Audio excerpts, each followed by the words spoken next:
Hi, hello, good evening mga tita. Ang sarap-sarap niya. OMG talaga. Sweet and spicy buffalo chicken on your garlic rice. Yung nasa ilalim natin na rice is garlic rice yan siya na nilagyan natin ng celery ba. So this is tita nyo. And panoorin nyo ang buong video na to kasi sobrang sarap niya talaga. Hindi ka talaga magsisisi kapag ginaya mo ito. Uy, grabe juga kay PR ba? Murag true. So, ganito lang gagawin natin. Hiwain lang natin yung chicken natin sa gitna. Gayahan nyo lang yung ginagawa ko para medyo lumaki-laki siya ng onti ba? At para maging manipis-nipis yung chicken natin, masarap at malambot siya. Tapos sa isang malaking bowl, maglagay ka ng grated garlic, kinudkod na garlic mga tita, tapos Japanese cooking usake, at lagyan mo siya ng asin. Tapos imimix lang natin yan siya ng maigi para matunaw yung asin natin. At dyan natin imamarinate yung chicken natin for about 30 minutes. 30 minutes mga tita is okay na yan siya.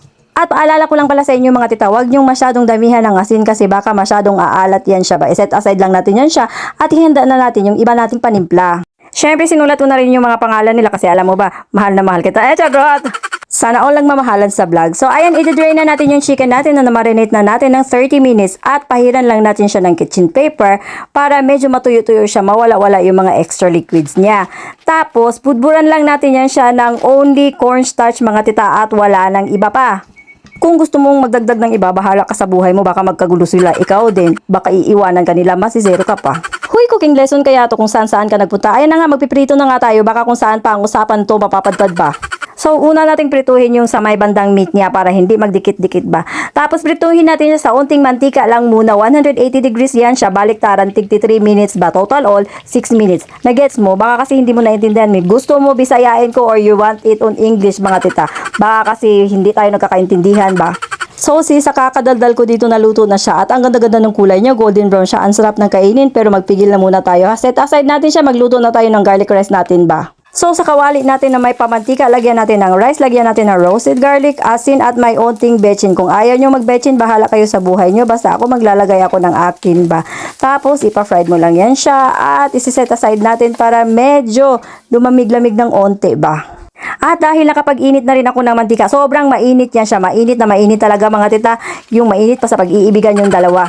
And for the second time around, prituhin lang natin ng 30 seconds yung chicken natin. Huwag masyadong oy sa pagprito kasi titigas yan siya. O, okay na yan siya. Luto na yan sa loob kaya huwag ka nang magduda. At ihanda na natin yung panimpla sa buffalo chicken natin. Ilagay mo lang yung ketchup at sweet chili sauce sa kawali mo. Tapos ilagay mo din yung Japanese sake mo. Pakuluan lang natin yan siya mga tita. At habang nagpapakulo tayo, yung garlic rice natin mga tita na medyo lumamig-lamig na siya, lagyan natin ng celery ba. Tapos ilagay natin sa magandang plato kasi dyan na tayo kakain, di ba? Set aside lang natin yan siya at babalikan natin yung sauce natin. Lagay natin yung cayenne powder natin, yung mensuyo natin, mix nating mabuti ha. At kapag wala kang mensuyo, pwedeng nor seasoning ang gamitin mo dito, walang problema. Caramelize mo lang ng onte at ready na yan siya. So sa isang malaking bowl, ibudbud mo lang yung chicken mo, tapos isosos mo lang yung sauce na ginawa mo. Ganyan ang gagawin mo, tapos imix nyo ng mabuti ha, para magiging balance yung lasa niya.